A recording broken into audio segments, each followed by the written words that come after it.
welcome to all to the day 2 of the Media Research Workshop, where we hear from a very experienced teachers of Navrachana University and Christ deemed to be University, Bangalore. Today, today I'm the MC for today's workshop, and we will be listening from a very professional educator who has a 22 years long experience, Dr. Vandana Talegaonkar. She did her PhD from the Center of Advanced Study in Education from the Maharaja Sayajirao University of Baroda. Her thesis is titled as Concept, Process and Influence of Academic Culture in School. She also has an international diploma for teachers and trainers from the University of Cambridge. She also did her master's in education from MSU Baroda. Her thesis is named as a study of the effectiveness of intervention on English interlanguage of students of Standard 7 of Baroda City. She joined Navrachana University as an assistant professor in July 2011.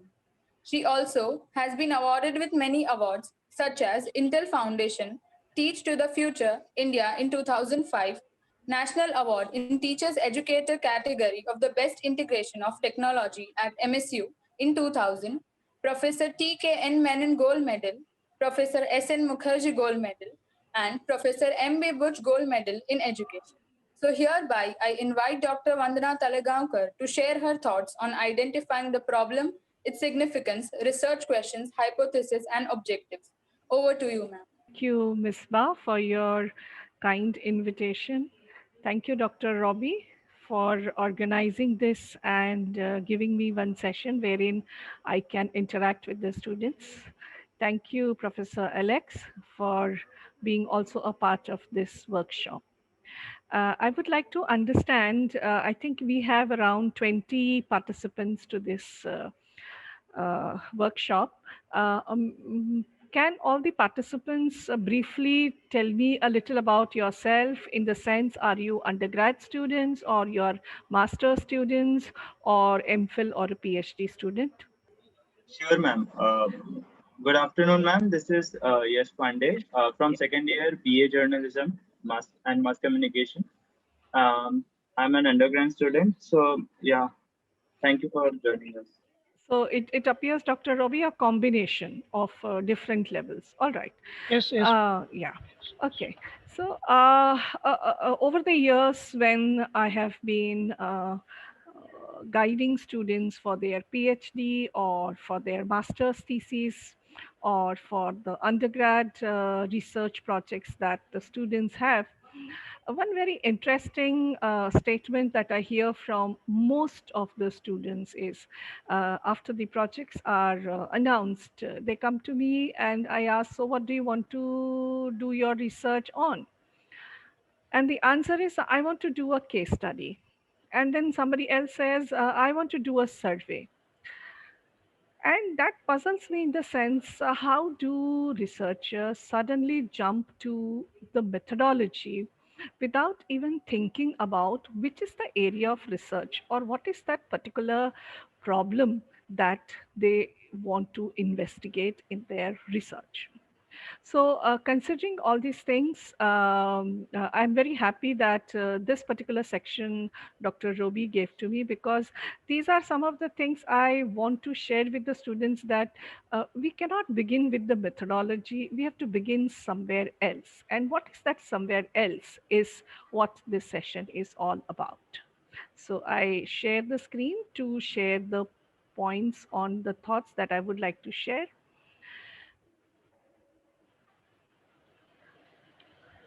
Now, take a minute and tell me what is the right order. I have written certain words here. Some of these may be familiar to you, some of these may not be familiar to you, but can you put it in order? What will come first and what will come later, or what is the order that one must follow? Any one of you? Any idea? If there are MPhil students, if there are PhD students, they may have some idea. Undergrad students, I can understand, may not have the idea. Are these words very unfamiliar? Then I shall go to the next slide. Please let me know.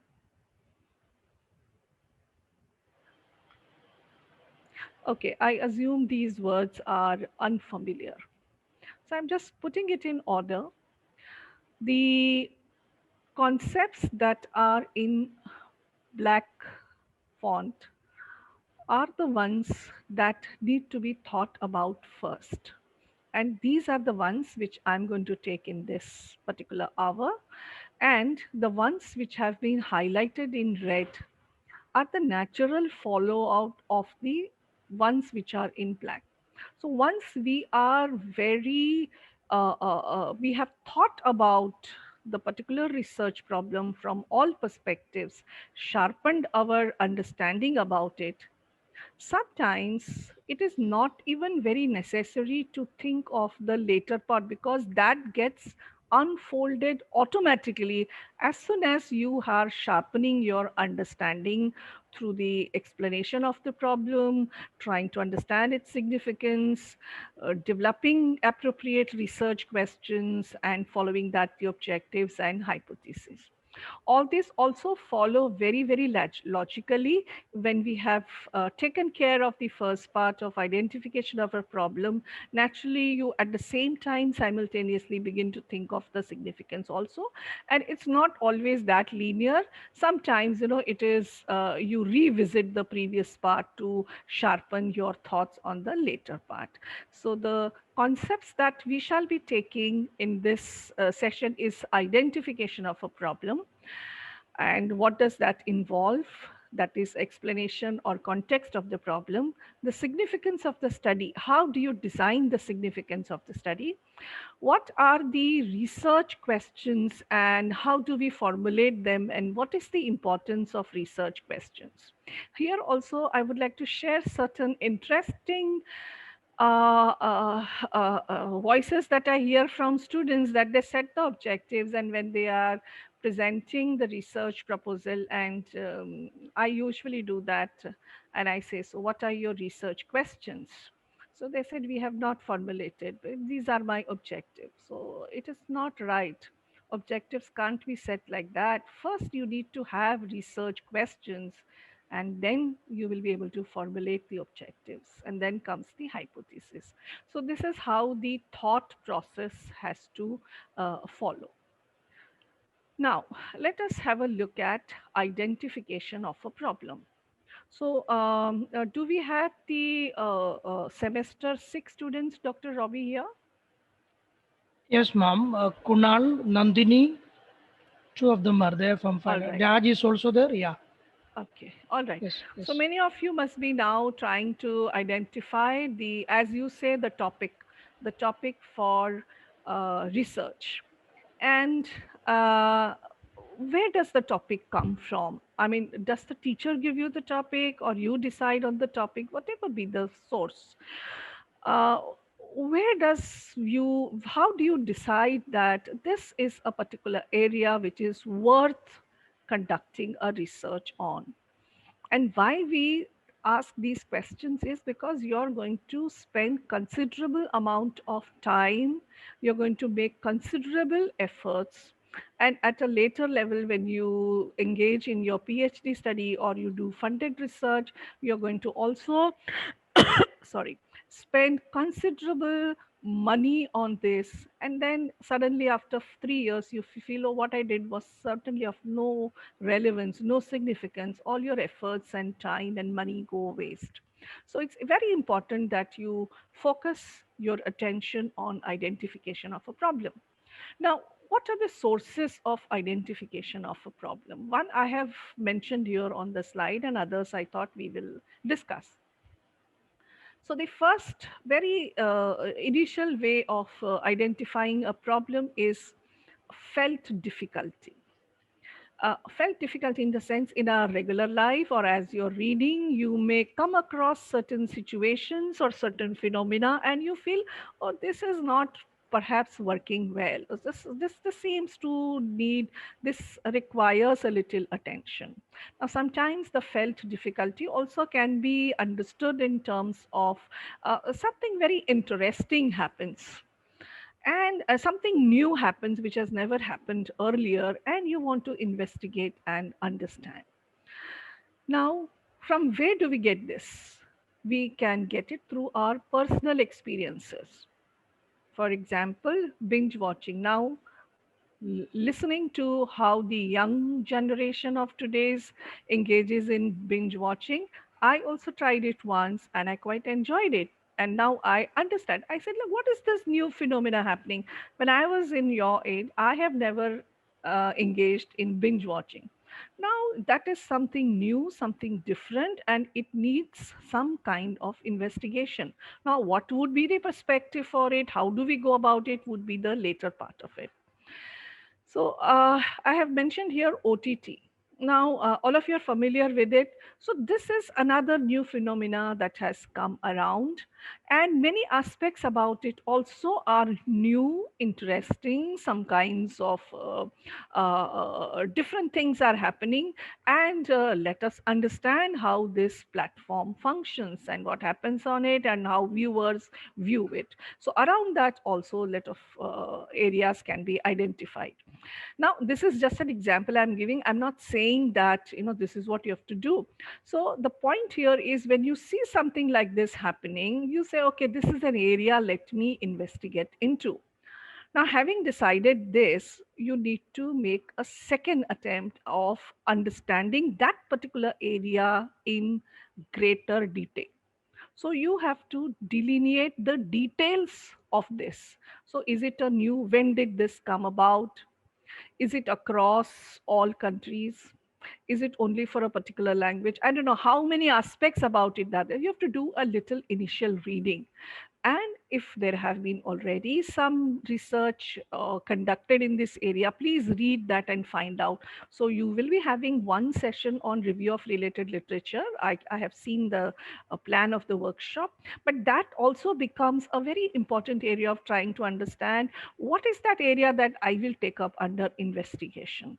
Now, I'm using the term research, I'm using the term investigation, because sometimes the scholars identify themselves as researchers and sometimes they identify themselves as investigators. It depends upon different institutions. So, but both what they're doing is are engaged in inquiry, systematically planned, so that you reach a logical understanding and you can talk about the nature of the problem and this is what it means and this is what you have found out about it systematically. So let's go to the next one. So having broadly explained to you what is the identification of a problem, what do we do is we gather facts about the problem, as I just said. Sometimes it's called topic, but it's basically the problem. The problem here doesn't mean problem. It is the area of something happening. Broadly, we also call it as a phenomena that is under study. Now, if you may have come across a lot of facts, so you check whether all the facts are relevant or some facts are just to be read and kept aside. Now, if you have a lot of facts, you have done a basic kind of a reading on the topic, try to see the various aspects that you have uh, understood are related to the topic. Is there any relationship between the various aspects that you have read about the topic? Then you see, is there any kind of a relationship between the various aspects? Like if we take OTT, if that becomes your area of interest, my research will be on that. Now, what about that are you going to study? Are you going to conduct a research on the kinds of series that are released on it? Or are you going to focus on viewership only? Or are you going to focus on the kinds of actors who have moved to OTT? I mean, what about it that you're going to study? So and is there any relationship between these things? So you try to understand that, and then you try to say there is some kind of a relationship between, people having a shorter attention span and all the episodes available at one go, and having a weekend where I have nothing else to do. This perhaps is the reason for success of various web series which are released on OTT. So is it found on the basis of a systematic research done? Not at this stage. At this stage, it is based on your understanding, it is based on your readings that are trying to say this is a probable relationship. Okay, And then as you move further, so what kind of relationship between these different aspects exist, and how we can explain it. And once that gets a little sorted in your mind, then you try to describe various aspects of that problem with a little specificity. Any questions on this?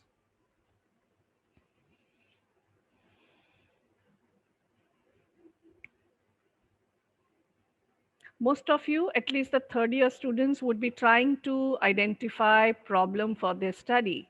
And the reason for identifying a problem, sometimes because of various kinds of constraints, you may feel, I will do this because data on this is available. If that becomes your conduit for identifying problem, it becomes sometimes later not a very logical thing to follow, because having understood the problem, delineated it, there would be a lot of other processes that you need to take up. So you may lose interest after some time because that area now doesn't seem to interest. Or sometimes you will feel, oh, it is not a very significant area. Why should I devote so much of time and energy to that problem? So identification problem generally will come from a phenomena that is interesting. Interesting here, I'm saying, has some kind of a newness, some kind of a felt difficulty, and it needs proper understanding about it. Shall I go ahead? Shall I go ahead? Yes, yes, ma'am. Yes, Yeah. ma'am.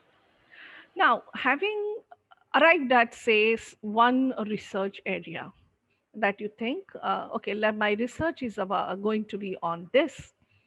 The next question is, you will of course try to explain why that research area, why that particular, as many call it, topic is important, why is it significant. So significance of the study, that I've taken a little later, but that will be thought about. If you're going to conduct that particular study, who is going to benefit by it? Is it only for your interest, or is it for exam purpose, or it will add to the general body of knowledge and understanding that is existing? Ultimately, all researchers should contribute to the betterment of society. So will the society at large, in some ways, in some sections, get some kind of betterment? That will decide the significance of the study. So once the significance has been laid out, the broad area needs to be now narrowed, because if I say OTT, you cannot study everything about OTT. It is not possible even at PhD. So you now need to focus your attention on some very specific aspect of that problem. So how is that specific aspect of the problem decided? That is through raising research questions. I will go to the extent of saying that research questions become the spine of research. If your research questions are framed appropriately, the next part of the plan of the study will naturally flow from it. I will explain to you as we move ahead that how framing the right research question becomes very important. So these are two quotes that I have mentioned here. I'll just read it for your attention. The primary importance of framing the research question is that it narrows down the broad topic of interest into a specific area of study. That is first, and the most successful research topics are narrowly focused. You will study only one specific aspect and carefully define, but are important parts of broad ranging complex problems. Please pay attention to the second definition. OTT is broad, complex, but I'm going to study only one small part of it in my research. And that focus is brought by raising the right kind of research questions. Research questions are like questions. All of us are familiar with questions, but research questions have to be very carefully framed, because it will finally decide the direction of the study. So let us go ahead. This is just diagrammatically I'm trying to show. You have your topic, as they say. It's a term I don't like much, but fine, this is how it is seen. Then you have some kind of basic reading on it, so you're trying to narrow it down. Then you have some kind of working questions. Now this is also a very interesting term. Working questions sometimes are also called as broad questions. These are conceptual questions. On this phenomena, what are some broad questions that you can raise? And based on the broad questions, because broad questions would be too wide for any research scholar to address, we frame research questions which are narrow and localized on particular aspect. So then research questions further lead to the study. But as the study is completed and you find you arrive at the findings and you report the findings in the research study, you come back to the research questions. So the cycle then gets complete when you say, this is the finding and this was the research question, and how the finding is able to answer fully or partially the research questions. Then you go ahead and go back to the broad questions. What aspect of that problem has this particular research been able to address and understand? Okay, any questions, or shall I go ahead? Now, let us have a little understanding of the research questions. So there are two questions presented. Now, please help me understand which is a better research question. Anyone from the students?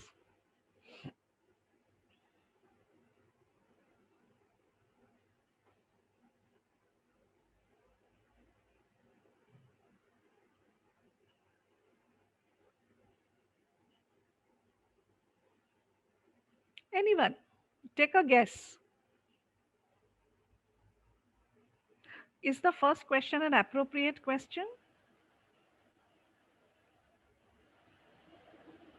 Is the second question an appropriate question? Or what is, okay, I'll reframe my question. What is the difference between the first question and the second question?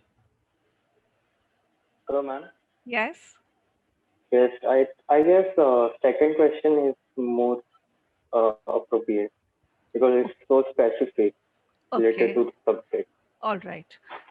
Very nice. And what are those words that are added in the second question which make it very specific? Like MySpace, Facebook, Hmm. those are very specific things which focuses on. Something else that has made it very specific? See, first question is also talking about some kind of a harm. But it's not clear. But over here is we can say the personal information, like our And use privacy. and Yes, everything. very good, very nice. I'm so happy. So, see, the first question could be a part of a broad conceptual question, but your research question can be the second one. Now, here, if you look at this question, how does this research question help you? Does it help you from those areas about which you should collect data? Otherwise, if I have to collect data on Facebook, about MySpace, I will keep on collecting n number of facts about it, n number of opinions about it. Will this research question help me decide what kind of data about MySpace or what kind of data about Facebook I should collect? Does it help you understand that? Yes, ma'am. Okay. Yes, Now, ma'am. yeah, therefore, framing of research question requires lot of thinking and lot of exercises, and it's not that a perfect research question gets framed in the first go. You have a few research questions, you discuss with your peers, you discuss with your friends, and arrive at a research question. And what would be the felt difficulty based on which these questions have been derived? What would be the area or the topic of research?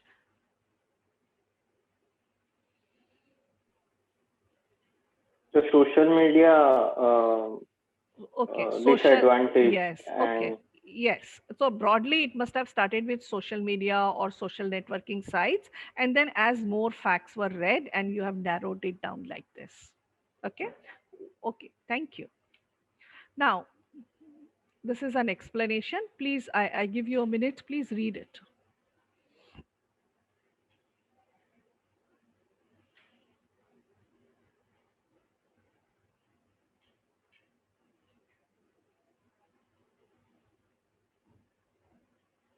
I think it sums up what the answer given was.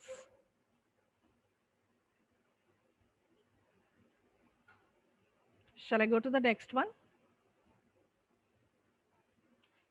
Now, these are two sets of questions. Please again tell me which is a better research question in the first group.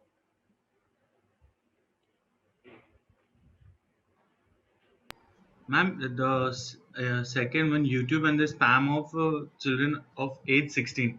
Okay. Sorry. How is it a very an appropriate research question? Because, ma'am, if we see the first question, how social media affects people, but what in social media? There are like a lot of things. And when we see the specific thing, YouTube, like nowadays, each and everyone from our mom and small children's are also going for YouTube first. Okay. So that part is a different thing. Does it help you? Will this research question help you to identify the sample? Yes. What will be the sample? Will you have young men and women of age 25? Yes, we can have that. How can you have that? Read the research question carefully.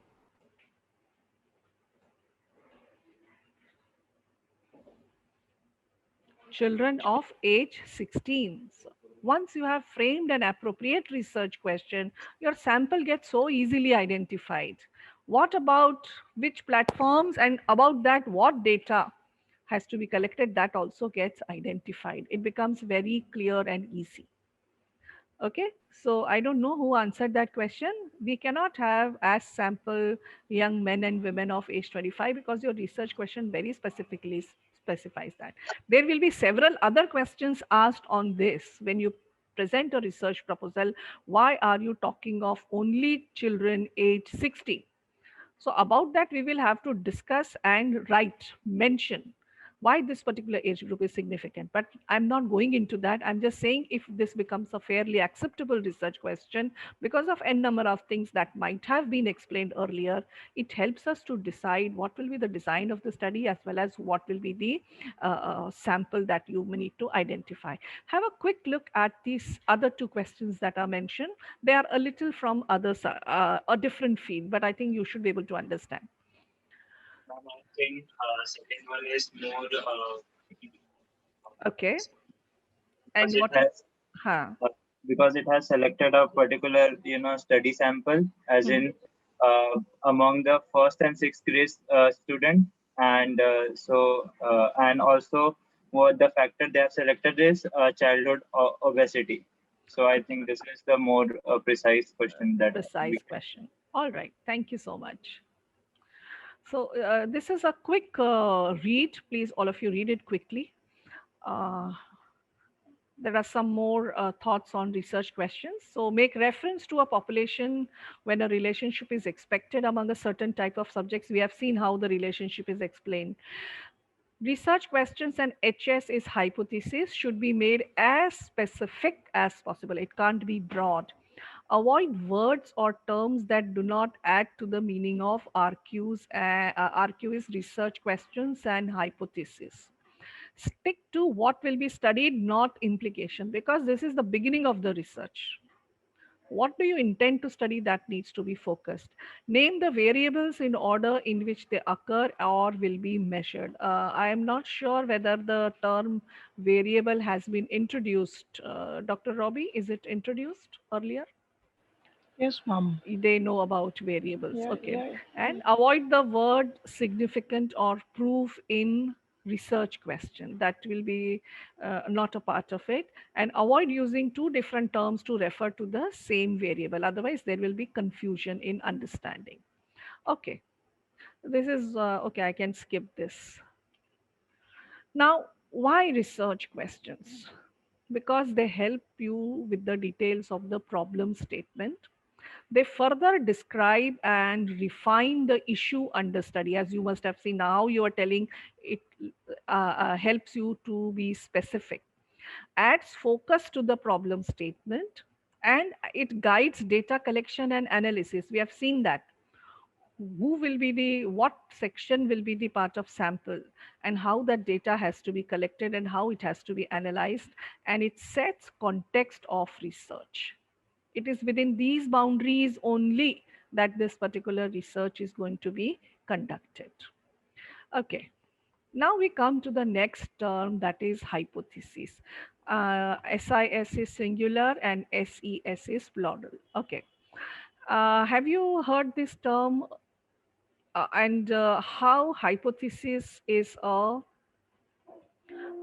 in relation to research objectives? We'll try to see.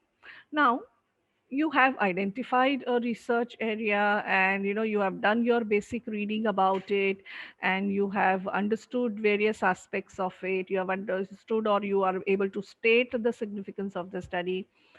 And then now, after raising research questions, you need to move ahead towards the plan of the study. So on the basis of the reading that you do, you will arrive at a tentative answer to the question. See, this hypothesis is before you start your research. I mean, before you go to the field to collect data. So before you go, it is not that you're going to go blank, and it is not that you're going to have no idea as to what kind of data you may get. So it's a tentative conclusion or answer to the specific question. Here will be referring to the research question that with which you begin your research. Now, at the end, when you get the data analyzed and you are able to report the findings, either those findings will be in line with what the hypothesis is stating, or it will not be. Are both possibilities possible? Either it will be what the hypothesis is saying, this is likely to be the scene, or it will not be. So we will see how to treat that. But a researcher, even at the beginning of the research, has some kind of a tentative answer to the question raised. No researcher goes to the field saying, dekh lenge kya hoga. It is never like that, because you have already conducted review of related literature, you have already done a lot of readings on the conceptual, you have a fair understanding, and based on that you have arrived at research question and hypothesis. Now again, a hypothesis is a statement of relationship between variables, how they are placed in relation to each other, and it is limited and testable.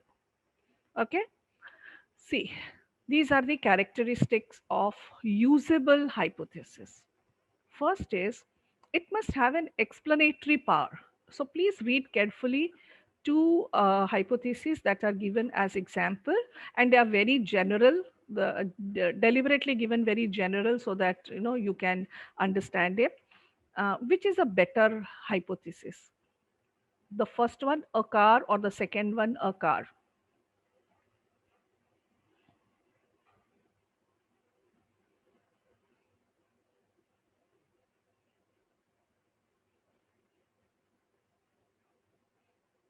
A car will not start because I left the water tap running is one hypothesis.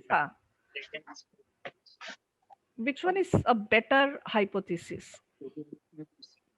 Car will not start because the battery must be dead. Okay, so what is happening is some kind of a relationship is, and tentative solution is given. Now what will the investigator do? The investigator will check the car and see why the car did not start. One of the findings may be that the battery was dead, or it may not be the finding, or they may come across any other problem that may be there. So this hypothesis either will be supported, or this hypothesis will not be supported. That is towards the end. Okay, let us see the next one. Must state the expected relationship between the variables. So the second one, if children differ from one another in self-concept, they will differ from one another in social studies achievement. Or children with high self-concept are likely to achieve more in social studies. Which of these shows a relationship between the variables?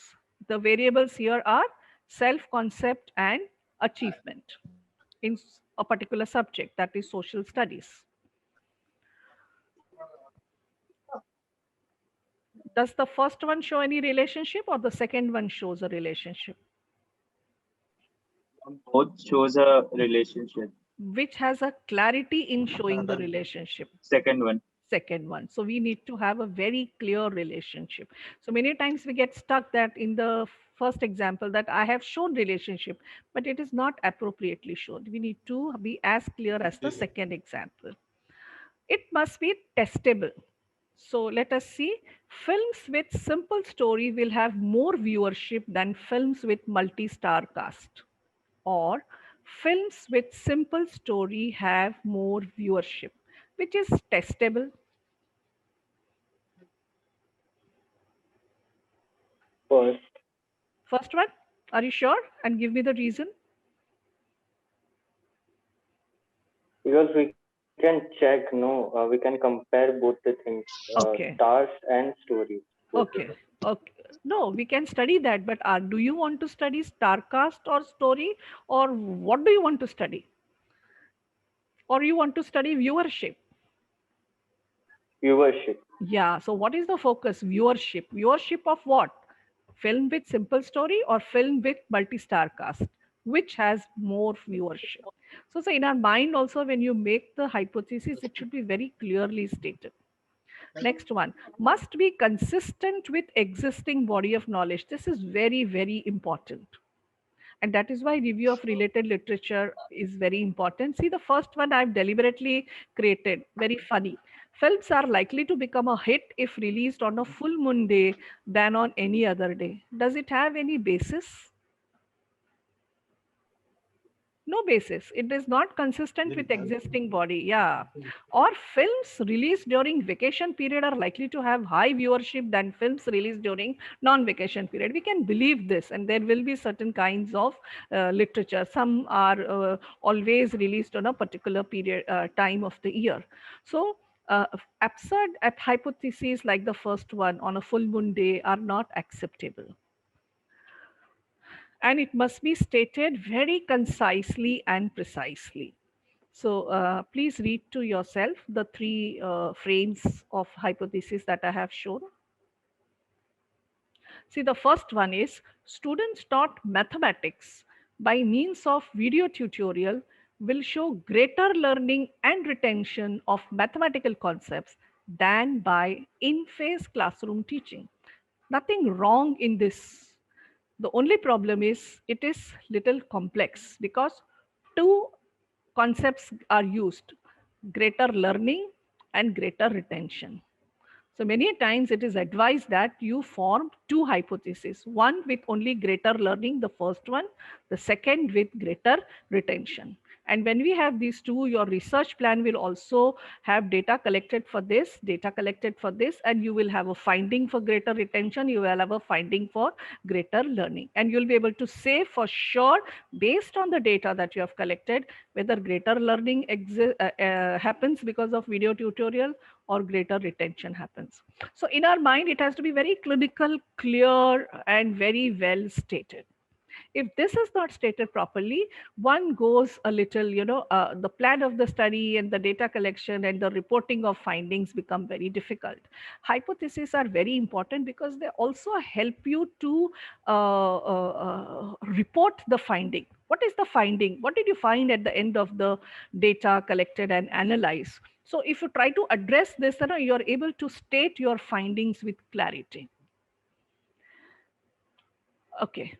These are some hypotheses. I don't know. We have only 15 minutes. So please quickly read and then I'll go to the next part of it. This is just an exercise in trying to, I think I can skip it, just trying to understand which is a better framed hypothesis and which is not a very better, clearly framed hypothesis. Now, types of hypothesis. So there are many types, but I'm just taking these basic types. One is null. Null is there will be no significant difference between the viewership of a content-driven movie and star-driven movie. So here what I'm doing is the two different variables that I'm comparing, content driven movies or star driven movies. Whatever be the kind of movie, there will be no difference. Now, is the answer to that question this only, that there will be no difference, or what do you expect as an answer? Will there be a difference or will there be no difference? What is your hunch as researchers? What is your hunch? No researcher enters the field without having some kind of an idea. Okay, look at the current scene and which type of movies are getting better viewership. Is it star or is it the content? Content. Content. So you know it because this is a phenomena that is happening all around us. But as a researcher, I cannot say that because I want to sound unbiased. I want to sound neutral. And so I say at the beginning of the, though I know this is not likely to happen, but I will say there is no difference. Let the data prove or not prove. Okay? But then there is an objection to that also. If there is a strong review of related literature which says content driven movies get better viewership, then why as a researcher you're not mentioning it? So those are known as directional hypothesis. Content driven movies are likely to have high viewership as compared to star driven movies. Is this showing a direction? See, the first one is null. I'm unbiased. I'm not saying either this side or that side. But the second one is showing it will have high viewership. But if I use this, there may be an objection that I am biased towards this finding and the research study will have this kind of finding. So this is a tussle which happens. And for safety, many researchers will go to no significant difference. We are unbiased. Let the data say what it has to say. Shall I go ahead?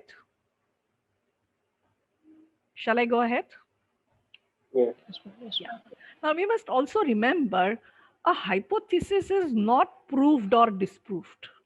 These are terms which we must use very, very carefully. A hypothesis is always either supported or not supported. What can be the reason for this?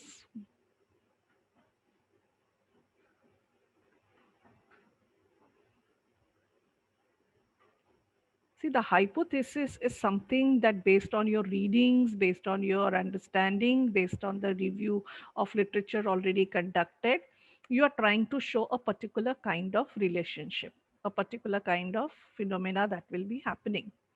And for that, the data from a particular context only is collected. Now, the hypothesis cannot be proved or unproved or disproved only based on that particular small data. But still that data goes against the hypothesis. So what we say is it is supported or not supported. Someone else may conduct the same study in a different setting and the data may show something different.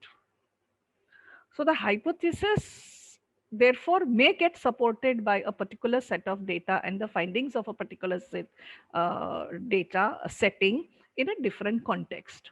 So always remember the hypothesis is supported by this finding or it is not supported. This is how you have to say.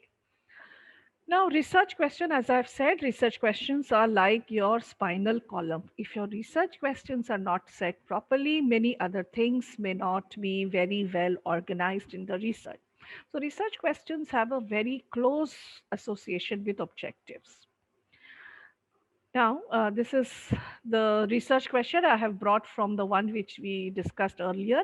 What action should social networking sites like MySpace and Facebook take to protect users' personal information and privacy? We have read this research question, right? Now, if this is the research question, what will be the objectives? So what shall we study? to study the policy of action of MySpace and Facebook with respect to protection of users' personal information and privacy.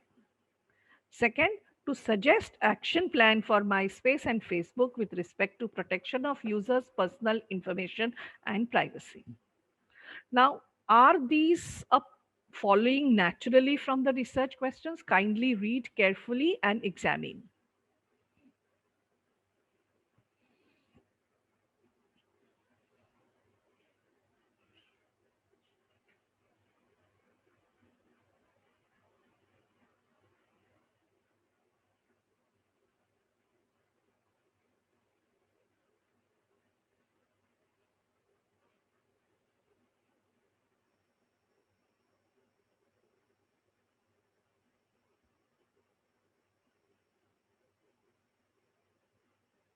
Any thoughts? Any ideas?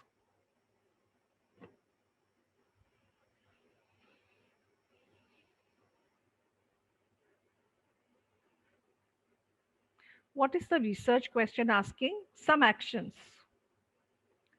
What should be? Please suggest some actions. Now, the objectives have to be so organized and written that you collect data about all aspects, leading one objective leading to the other. So first, we will assume that MySpace and Facebook will be having some kind of policy action. So you study that first. And based on that, then you create a action plan.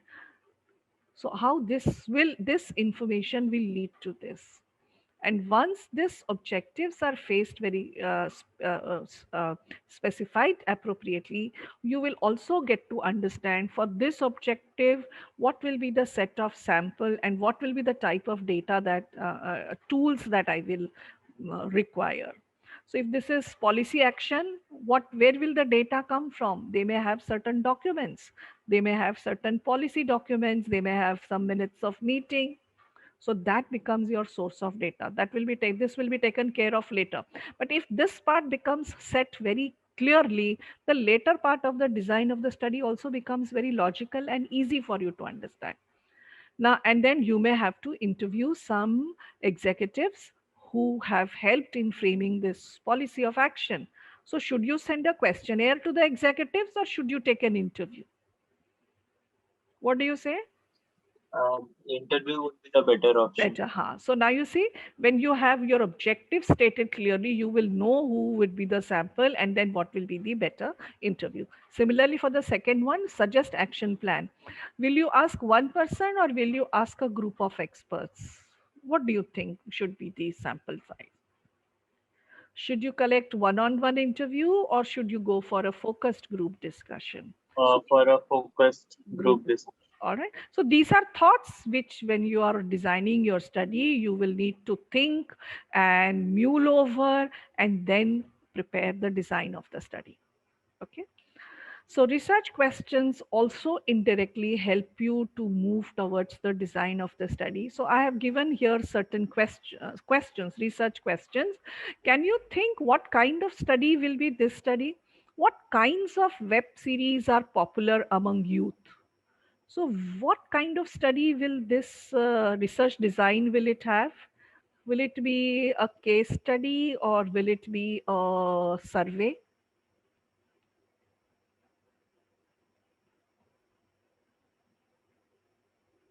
Ma'am, survey. Okay. All right. Why? Because you will have to Study a select group. yes, select or a broad based group. Okay.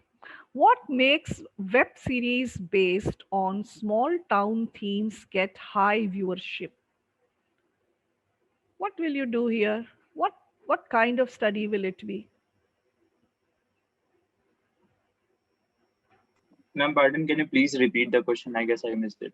Okay, what makes web series based on small town themes get high viewership? You A saw? survey. Huh. Not survey. Actually, both can work. As in, like, if I go for a professional and take his or her interview, they can actually answer question in a particular direction. Or also, survey can work if I do a survey among some students. Okay. All right. Okay.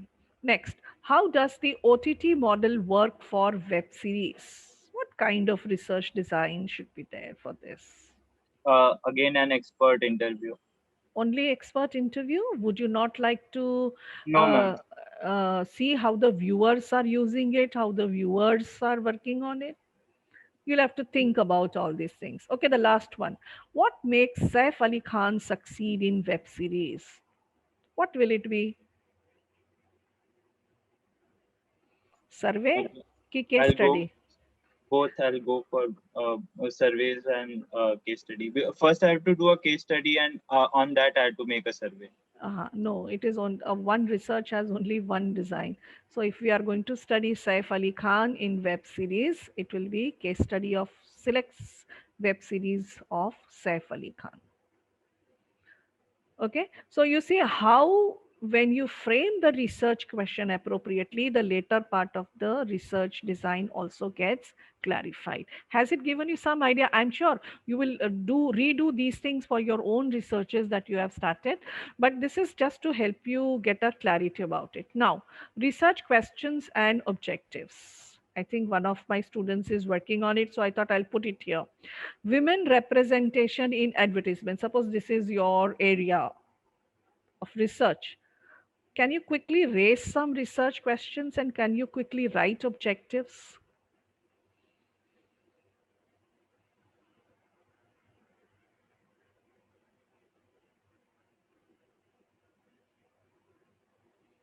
Dr. Robi, how much time do we have? Actually, we have only 4 minutes in your All session, right. but you can Okay. take 5 more minutes, maximum Huh. 10 minutes. But yeah, Okay. So see, if this is the area, what will be the appropriate research question? And if that is a research question, what will be the objectives? Or maybe you can do it as a take home exercise.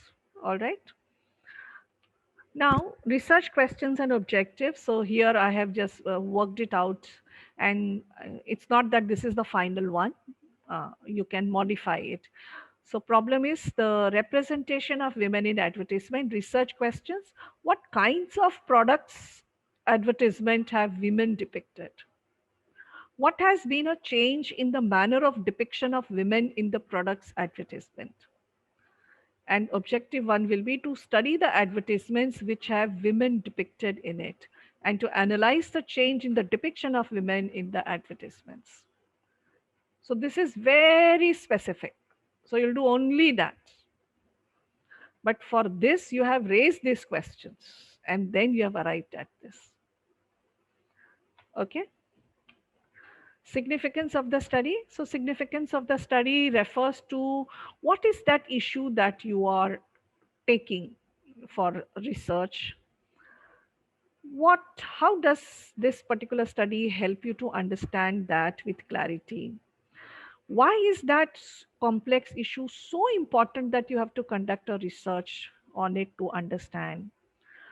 Which specific aspect of the complex issue or the problem does the study help to understand? How the methodology that you have adopted is very appropriate for understanding this complex issue, and who will benefit by the study? Don't say the society will benefit. That is the ultimate aim. But here you cannot say that. Here, what is that particular section, particular group that will benefit by the study? So somehow these become the part of significance of the study. Thank you. Any questions? No, ma'am. No, ma'am.